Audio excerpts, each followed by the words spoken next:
Hey guys, welcome back. Yuri Elkaim here, chilling and answering some great questions. First off, thanks to everyone for asking these questions. Sometimes, you think about it and you're like, some people see it as a problem that there's so many questions coming in, but personally, I'm just grateful that I'm able to be in a position to have people ask me questions and actually value my answers. I mean, it's a really, really cool position to be in, so thank you so much. Today's question, we're on episode number 12, we're talking about raw foods, and here's a question from nobody. I recently purchased a book by Gabriel Cousins on raw food because I was trying to consume more raw foods, and after looking at it for a minute, I saw that every single recipe took literally days to make. Any advice, please? I believe that may have been one of his 80-10-10 books, which is pretty much like 80% of your diet is fruit and then 10% fat, 10% protein. I haven't read it personally, but I do believe there's some merits to eating kind of more mono type of meals based on fruit. If that's the book he's referring to, I'm not too sure that would be the case. There might be another book with more complicated recipes. But I totally agree. I totally, when I saw this question, I'm like, yes, I'm not the only person.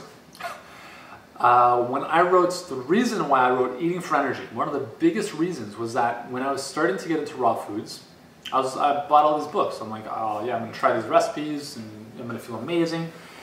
And just as this individual has asked and has noticed that all of these books, and I'm not knocking them, I think there's some amazing recipes and some great information in them. I highly recommend any and all raw food books.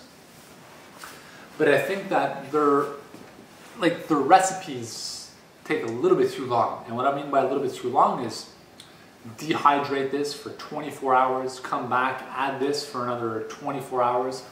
Personally, I like to have food kind of when I'm making it, so if I'm gonna make something, I'd like to have it 10 minutes or 15 minutes later, not 2 days later. So I can definitely understand where this question is coming from. And that's one of the reasons why I wrote Eating for Energy. So my advice to you is if you're looking to get into raw foods, buy my book, Eating for Energy. The website is eatingforenergy.ca.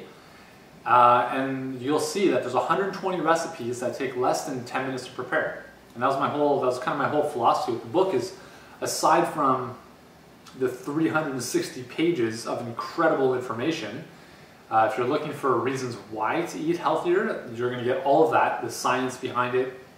The second half of the book is kind of showing you the how-to, including 120 recipes that take less than 10 minutes to make. And this is like stuff that I tried out myself. Some of the recipes, are from other authors that allow me to use the recipes.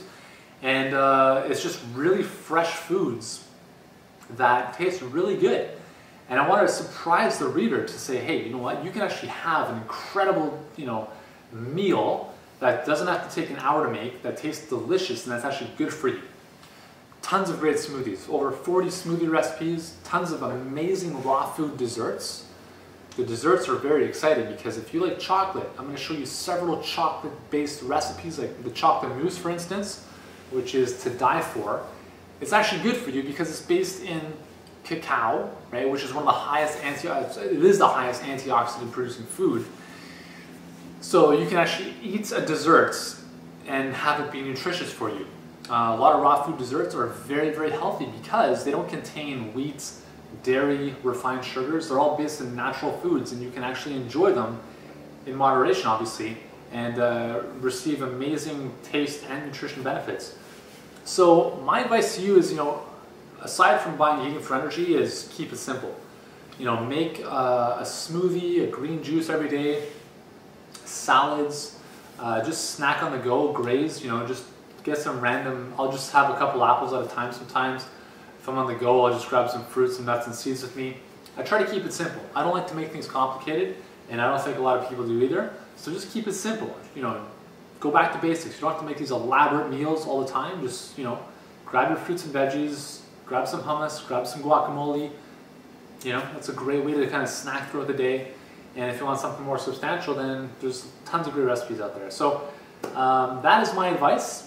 And hopefully that answers your question. But believe me, I feel your pain. It's not fun to make recipes that take 2 days to make, even if they taste good.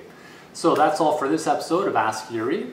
And in the next episode, we're going to be talking about gaining muscle if you have a high metabolism. So be sure to stay tuned for that. Thanks for tuning in once again.